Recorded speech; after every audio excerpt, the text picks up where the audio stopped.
नमस्कार। आज हमारा टॉपिक्स हैं ब्लूम की टैक्सोनॉमी के अंतर्गत भावात्मक उद्देश्यों का वर्गीकरण। भावात्मक उद्देश्य, पहले हमने ज्ञानात्मक उद्देश्य का अध्ययन किया पहले वीडियो में। आज हम अध्ययन कर रहे हैं भावात्मक उद्देश्यों का वर्गीकरण, अफेक्टिव डोमेन। सबसे पहला वर्ग सबसे पहली बात उन्होंने इसमें 6 वर्ग बनाए और उसके सीखने की उपलब्धियां क्या क्या हैं, उसकी कार्य करने की क्रियाएं किस प्रकार की होती हैं बालक की। सबसे पहले वर्गों में अगर हम देखें तो सबसे पहला है ग्रहण करना। बालक भावात्मक अपनी भावनाओं से ग्रहण करता है, वो ये देखता है कि किस प्रकार मैं इसको ग्रहण करूं, रिसीविंग। सबसे पहले बालक ग्रहण करता है, यानी क्रिया की जागरूकता, क्रिया प्राप्ति की इच्छा और नियंत्रित और चयनित योजना, awareness of phenomena, willingness to receive phenomena और कंट्रोल और सिलेक्टेड स्कीम। क्रिया की जागरूकता, क्रिया प्राप्ति की इच्छा, नियंत्रित और चयनित योजना, ये इसकी सीखने की उपलब्धियां होती हैं। और इसके अंतर्गत जो उसकी कार्य की क्रियाएं होती हैं वो बता सकता है, वो किसी को पहचान सकता है, वो बालक किसी को स्वीकार कर सकता है। जब स्वीकार करने लगता है, ग्रहण करने लगता है, किसी का प्रत्यक्षीकरण करने लगता है, समस्या का चयन करने लगता है और सूचना देना, ये इसकी कार्य की योजना, कार्य की उसकी क्रियाएं होती हैं बालक की। दूसरी होती है अनुक्रिया, यानी अनुक्रिया में वो सहमति देता है। अनुक्रियाओं की वो इच्छा करता है और अनुक्रियाओं में संतोष करता है। अनुक्रिया में सहमति देना, एक्विलेंस इन रेस्पॉन्डिंग, अनुक्रियाओं की इच्छा, विलिंगनेस टू रेस्पॉन्ड, अनुक्रिया में संतोष, सेटिस्फिकेशन इन रिस्पॉन्स, यानी वो अनुक्रिया में किस प्रकार संतोष करता है। सीखने की उसकी ये उपलब्धियां हैं। और कार्य करने की क्रियाओं में वो उत्तर देना, उसका विकास करना। किसी चीज का जब प्रश्न पूछते हैं उनको, तो वो उत्तर किस प्रकार देता है, उत्तर का विकास किस प्रकार करता है, कथन किस प्रकार कहता है, उसकी आलेखन किस प्रकार का है। वो सूची अगर बनाता है तो सूची किस प्रकार बनाता है, व्यवस्थित सूची है या अलग अलग है, वो चयन किस प्रकार से करता है। ये सारी क्रियाएं उसके विकसित होती हैं भावनाओं की। इसी प्रकार से तीसरा है अनुमूल्यन, यानी वैल्यूइंग, मूल्यों को स्वीकार करना और मूल्यों की प्राथमिकता, एक्सेप्टेंस ऑफ अ वैल्यू और मूल्यों की प्राथमिकता, मूल्यों को किस प्रकार वो प्राथमिकता देता है। क्रमिक रूप देना, किसी चीज को क्रमिक रूप देना, क्रमबद्ध रूप से किस प्रकार वो लिखना, अपने पढ़ी हुई चीज को क्रमबद्ध रूप से लिखना, परिवर्तन उसमें करना, किस प्रकार से परिवर्तन करता है, किस प्रकार से उसको संगठित करता है, किस प्रकार से उसका वर्णन करता है और आदेश देना, ये सारी चीजें अवमूल्यन के अंतर्गत आती हैं। उसके बाद है विचारना, एनालिसिस, वचनबद्धता, कमिटमेंट और मूल्य की अवधारणा।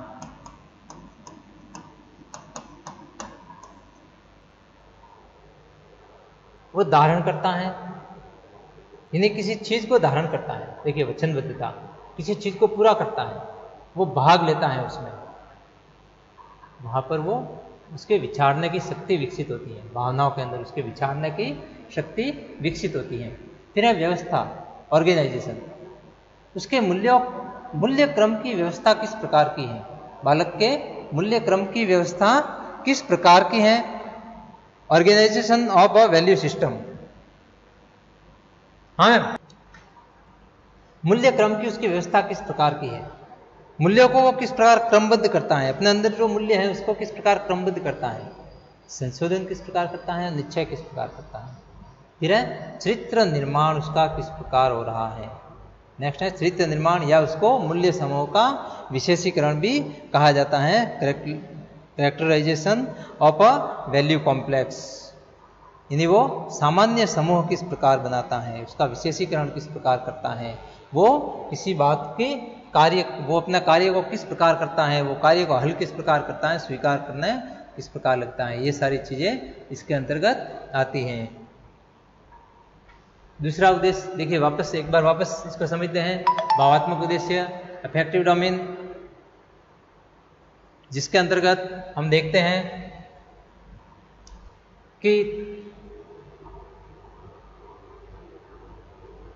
छात्रों की ग्रहण करने की इच्छा से,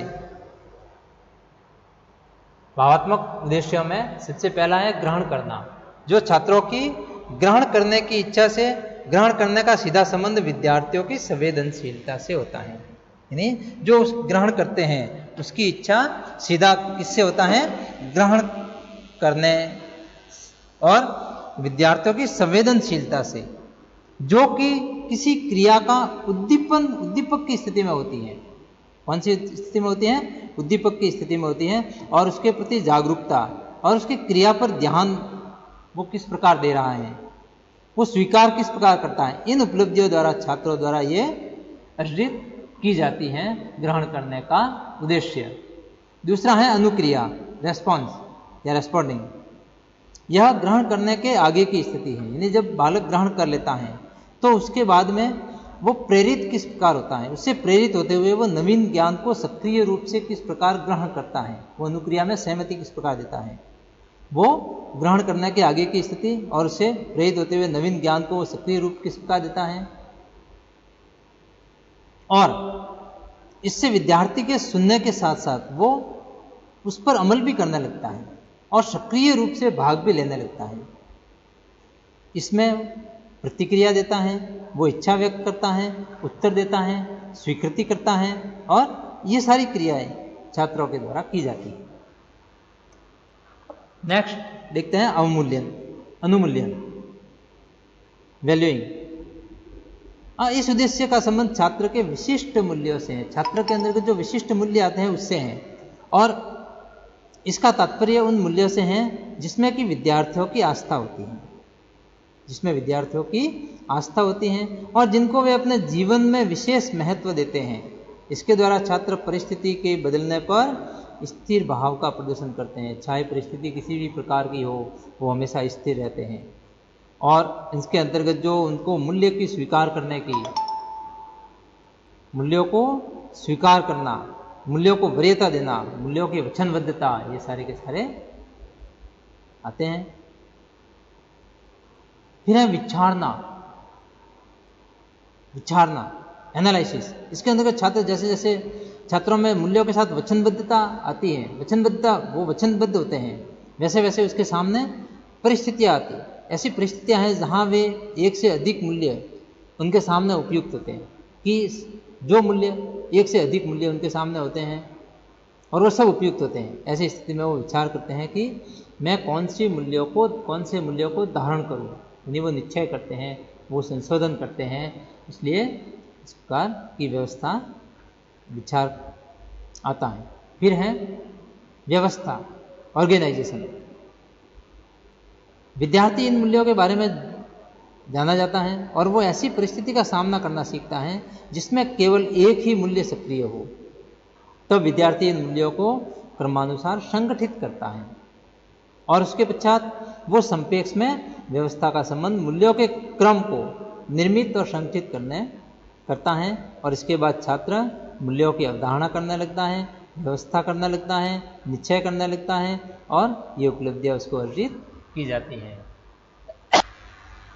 इसके पश्चात मूल्य समूह का विशेषीकरण या चरित्र निर्माण, कैरेक्टराइजेशन ऑफ वैल्यू सिस्टम।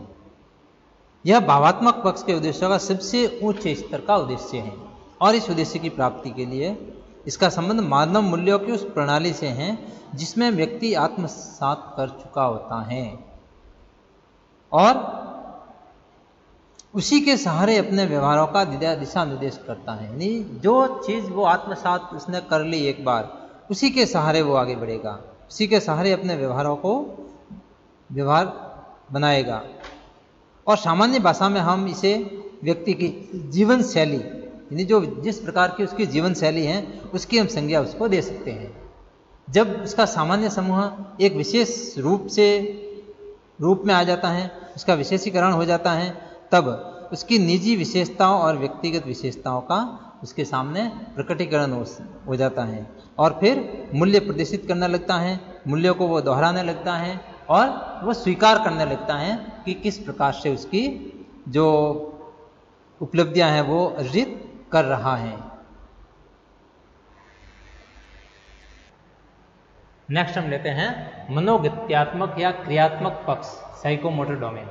इसके अंतर्गत वैसे 6 स्तरों में इसको बांटा था ब्लूम ने, लेकिन उसके बाद में 1969 में E.J. सिम्पसन ने इसके 5 स्तर बताए।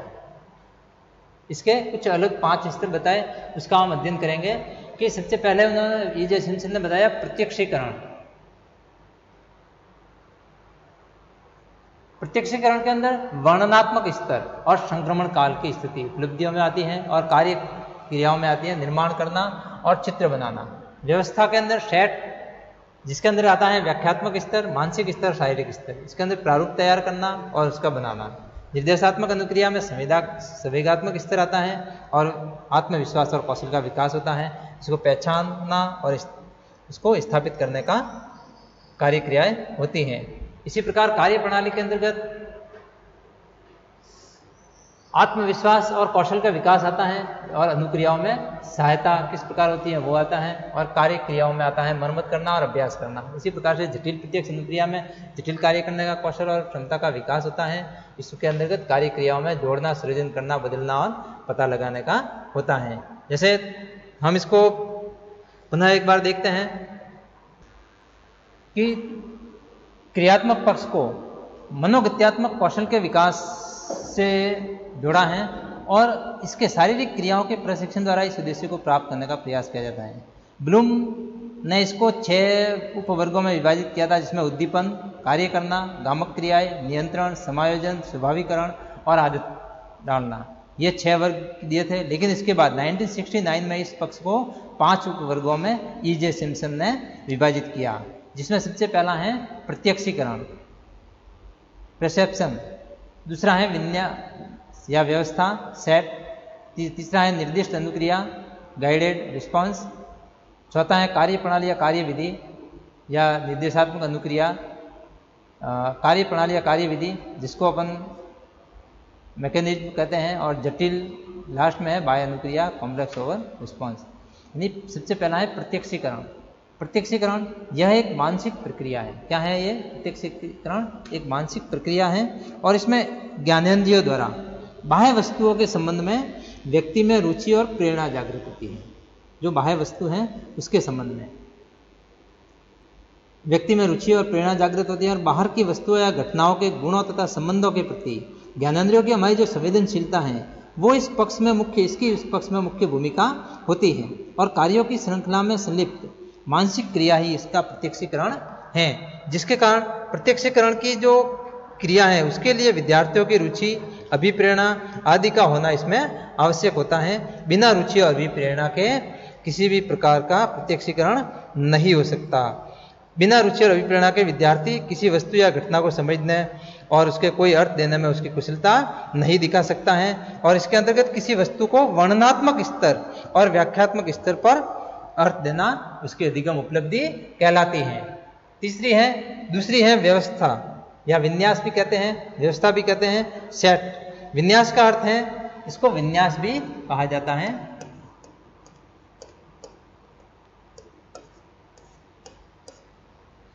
विन्यास का अर्थ है उस प्रारंभिक समायोजन से है जो विशिष्ट प्रकार की क्रियाओं और अनुभवों के लिए किया जाता है। यानी जो प्रारंभिक जो क्रिया है जो कि एक उसके समायोजन के लिए जो विशिष्ट प्रकार की क्रिया अनुभव होते हैं उसके लिए किया जाता है। और इसमें मानसिक, शारीरिक, संवेगात्मक पक्षों का आपसी सहयोग आवश्यक होता है और इन पक्षों का समायोजन विशिष्ट प्रकार के विन्यास को जन्म देता है। जैसे प्रारूप तैयार करना है, बनाना है, ये सारे के सारे विन्यास के अंतर्गत आते हैं। इसी प्रकार निर्दिष्ट अनुक्रिया, गाइडेड रिस्पॉन्स या निर्देशात्मक अनुक्रिया, यह क्रियात्मक कौशल के विकास का प्रथम चरण है।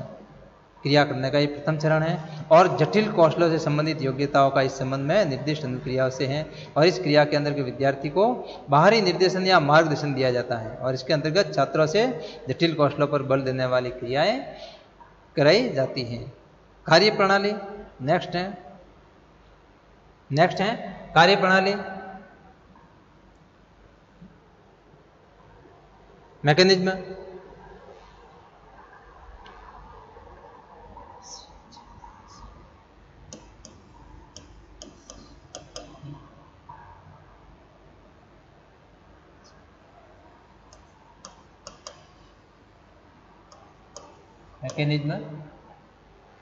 इस अभ्यास से या क्रिया करने से छात्रों में जब एक विशेष कौशल की मात्रा विकसित हो जाती है तो एक विशेष प्रकार की क्रिया प्रणाली का जन्म होता है।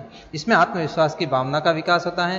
अगर संक्षेप में हम कहें तो संभावित अनुक्रियाओं का संग्रह क्रिया प्रणाली कहलाती है, लेकिन इसमें सही अनुक्रियाएं शामिल होती हैं, जैसे किसी वस्तु या यंत्र की मरम्मत करना है या किसी का अभ्यास करना है, ये सारी की सारी क्रियाएं शामिल होती हैं।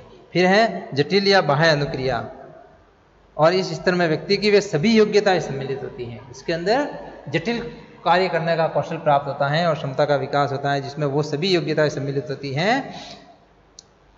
इसको इंग्लिश में कहते हैं कॉम्प्लेक्स आउट रिस्पॉन्स,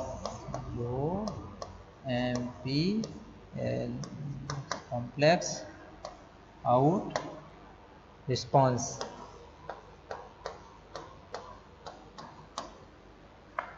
और इसकी सहायता से कठिन कार्य संपन्न कर सकते हैं। इस प्रकार यह क्रियात्मक पक्ष का सबसे उच्च स्तर का उद्देश्य है और इसमें दक्षता की महत्वपूर्ण भूमिका होती है। क्षमता के आधार पर ही कुशलता अर्जित की जा सकती है। कुशलता ग्रहण करने के उपरांत कार्य को संपन्न करने की विधियां विकसित होती हैं और इस प्रकार कार्य करने में कम समय और कम शक्ति खर्च होती है, जैसे घटनाओं या क्रियाओं को जोड़ना, सिद्धांत के रूप में कार्य करना और परिवर्तन करना। तो ये सारी की सारी जो क्रिया ये ब्लूम की टैक्सोनॉमी के अंतर्गत आएगी, जिसमें सबसे पहले हमने देखा था पहले वीडियो में ब्लूम के शैक्षिक उद्देश्यों का वर्गीकरण, और उसके पश्चात उसने किस प्रकार वर्गीकरण किया कि सबसे पहले जो शिक्षण का उद्देश्य कार्य है उसके द्वारा छात्रों के व्यवहार में परिवर्तन लाने का प्रयास किस प्रकार किया जाता है, उसमें ब्लूम का बहुत ही महत्वपूर्ण योगदान था। और उसने उसके साथियों ने ये ज्ञानात्मक पक्ष, भावात्मक पक्ष और क्रियात्मक पक्ष, इन तीन पक्षों का उन्होंने वर्गीकरण अलग अलग रूप से किया, जिसके अंदर पहले वीडियो में हमने ज्ञानात्मक पक्ष के बारे में अध्ययन किया था, दूसरे में हमने भावात्मक और क्रियात्मक पक्ष के बारे में अध्ययन किया। इसमें सबसे पहले भावात्मक पक्ष के उद्देश्यों में सबसे पहला है ग्रहण करना, फिर है अनुक्रिया या रेस्पॉन्डिंग, फिर तीसरा है अनुमूल्यन या वैल्यूइंग, चौथा है विचारना या एनालिसिस, पांचवा है व्यवस्था या ऑर्गेनाइजेशन, और छठा है मूल्य निर्माण समूह का विशेषीकरण। इसी प्रकार से मनोविज्ञात्मक या क्रियात्मक पक्ष के अंदर सबसे पहला है प्रत्यक्षीकरण, रिसेप्शन, दूसरा है विन्यास या व्यवस्था जिसको कहते हैं सेट, तीसरा है निर्देशात्मक अनुक्रिया जिसको गाइडेड रिस्पॉन्स कहा जाता है, और चौथा है कार्य प्रणाली मैकेनिज्म, पांचवा है जटिल या प्रत्यक्ष अनुक्रिया कॉम्प्लेक्स आउट ऑफ रिस्पॉन्स। देखिए आपके इसी आधार पर आप जब लेसन बनाओगे आपके इसी आधार पर बनेंगे। ये आपके बहुत ही महत्वपूर्ण है, इसको आपको पूरा तैयार करना है, चाहे ये परीक्षा की दृष्टि से देखें या आपके लेसन बनाने की दृष्टि से देखें, आपके लेसन या आपके आगे आने वाली ब्लूप्रिंट है उसकी दृष्टि से देखें। आपके बहुत सारे इसके टॉपिक क्लियर होंगे। अगर ये आपको सही ढंग से अच्छे से याद हो गया होगा तो आपके बहुत सारे टॉपिक्स इसके क्लियर हो जाएंगे।